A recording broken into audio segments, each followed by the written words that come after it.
The MacBook Pro is one of the greatest investments that I've ever made. That's something I said when I picked it up in 2020, and it's still true 4 years later today. So if you're looking to buy a new MacBook and you're deciding, is the M1 Pro worth it? Does it have enough power in 2024? Is 14 inches the right size? And is the M1 chip still relevant today? Spend the day with me and let's see.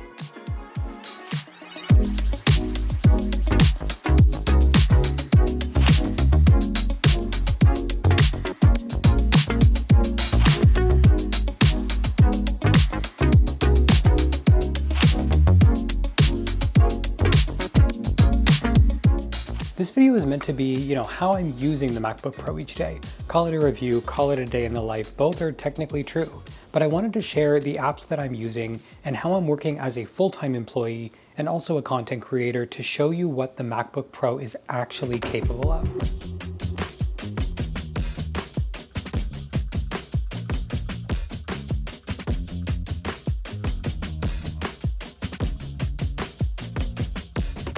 The M1 Pro is a masterclass in design and function, perfectly complemented by my D-brand leather skin and coming in this ultra portable form factor.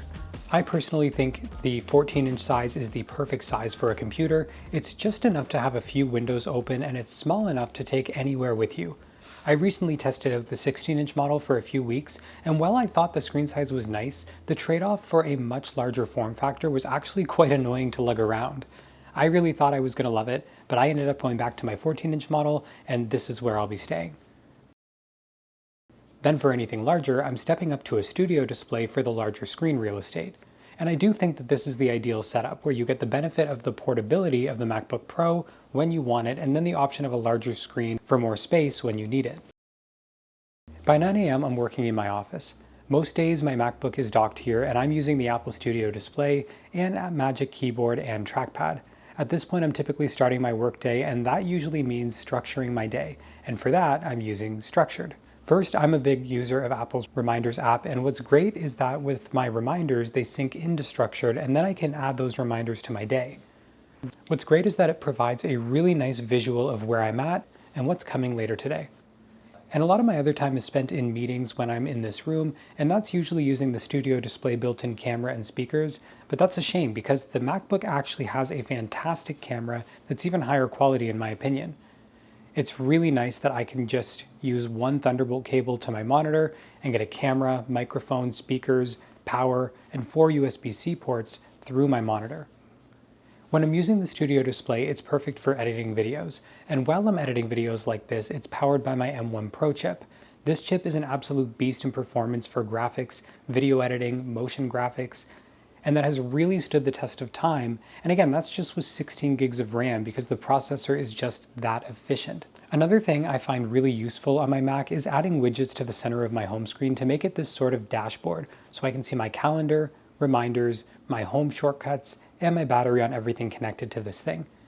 And once my day is set up, my meetings are done, I head down to the kitchen.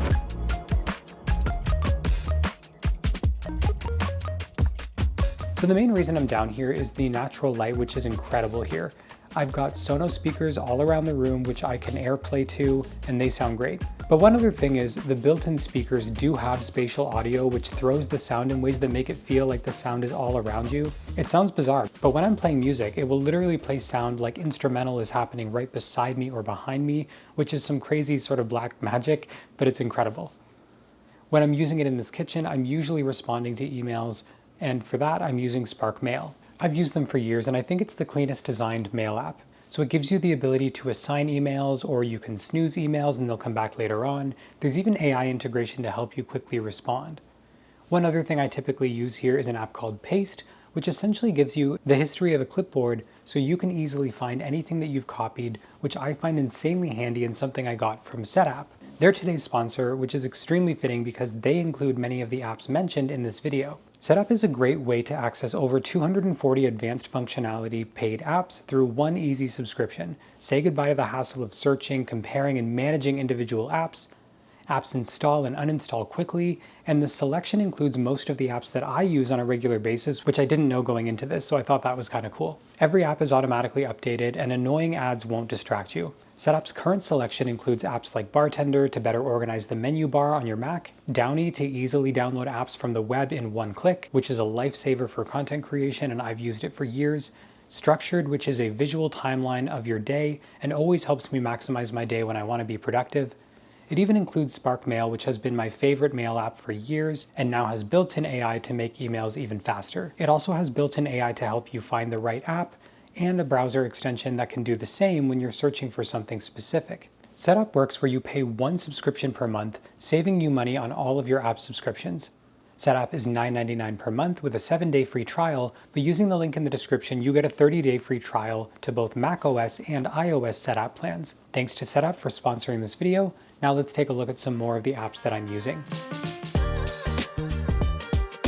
So around noon, I'm usually here in my living room, and at this point, my Mac is sort of my entertainment device, and it really makes me grateful for this Apple ecosystem. I use Arc to browse the web. What's great about Arc is that all of your tabs are pinned to the side, organized into folders, but then you can swipe from work to personal and any other tabs that you want to completely change the look and feel, but also the pinned tabs. It's really good for me if I'm bouncing between work and personal and my own business as well. At this point, I'm usually AirPlaying video to the Apple TV and using the Sonos Beam and Sonos Ones around the room for surround sound for whatever content I'm watching. It's the afternoon, and that means I'm taking things outside. As somebody who works from home, I really like to get out as much as possible, even if that means just stepping outdoors every once in a while. The largest sell of the MacBook Pro 14-inch is that it's so portable that I can easily take it out here and feel like I have everything that I need. It has just enough ports, in my opinion, with the MagSafe cable, 2 Thunderbolt ports, a headphone jack, and then on the other side, you're getting HDMI, another USB-C, and an SD card slot. This time on my patio is where I can really get focused on working on scripting videos like this, and for that I use Apple Notes. I like to keep it super simple, and I've just found that Apple Notes really does exactly what I need and doesn't, overcomplicate things. When it comes to working on videos, I'm using Premiere Pro, but then when it comes to collecting apps like YouTube clips, that's where I'm using this app called Downy. Essentially, you go to YouTube or any video on the web, click Downy, it'll automatically download it and convert the video to whatever quality and file type that you want. It's way more advanced than that, but just know it's a lifesaver, and I think it should be built into Macs at this point. By the evening, I'm usually just crossing things off my reminders list, but one thing I wanted to share is how incredible the battery life on this Mac is. I've spent a majority of my day not plugged into anything, and the battery lasted all day without issue. And again, this isn't like a review where this Mac just came out. It's 4 years old, so to see this amount of battery is just so incredible. So if you're deciding to get a Mac, maybe you're upgrading from an Intel Mac and looking to make that jump up to M1 or even higher, maybe you're new to Mac. Is the M1 the right choice for you? Well, M1 was the first year that Apple made their own processor and got rid of the Intel chips, and in doing so, they gave this huge performance boost. There's never really been a jump in performance like that. It's just incredible. And keeping in mind that a lot of people were doing okay with their Intel chips. So when they launched these new chips, every year they've released a new chip, M1, M2, M3, M4, and that sort of put people on this upgrade cycle of their computers that we're not used to with laptops. Honestly, as I get further into tech, I see a lot of people encouraging you to get the latest tech, get the latest tech. But the longer that I'm in tech, the more I realize that a lot of the devices coming out are good enough now to keep for years. It all started when I switched from my iPhone 14 Pro Max down to 13 mini, and actually found it to be a positive experience. And I even did this again this year with the 15 Pro Max to 13 mini, and it still really holds up. And I think that notion of you don't need the latest tech applied in a lot more areas than just phones, like the MacBook Pro, for example. I personally might upgrade to the M4 this year, but that's solely for resale value. In the tech community, we upgrade often, and if you wait too long, you don't get a solid resale value. And then as somebody who buys their own tech, that's really important to me. I also tried to list the MacBook Pro earlier this year, and I found that the naming of the Apple chips created a lot of confusion. So you can get the MacBook Pro with the M1, M1 Pro, or M1 Max chip, which boosts performance as you move up that ladder. So then when I go to list the MacBook Pro with M1 Pro chip, people think it's just the M1 chip, and they're like, why are you charging this much?